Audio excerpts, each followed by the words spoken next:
what I'm doing here is I'm not just staining my deck. I'm actually using Rustoleum deck and concrete restore. It's almost like, I guess, what they call a deck helmet kind of thing. So it actually, it says here, repairs decking.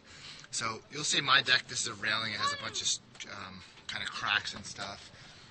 Especially more so down here, over in this area. There's even a crack kind of over here toward the door. And then just, generally, I would imagine this deck is the original deck. I mean, here we have in the middle of this board is a split.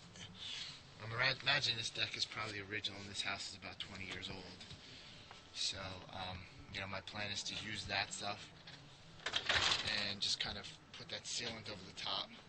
So the process I'm going to do now while it's still drying is go around, look for any nails that are slightly raised, and just kind of hammer them down flat, so that this way when I'm actually working on the rest of it, it'll be good. So yeah, again, here you see a bunch of kind of cracks and crevices. It's a little burn mark. They had a couple burn marks. They had one of those little fireplace things on the deck.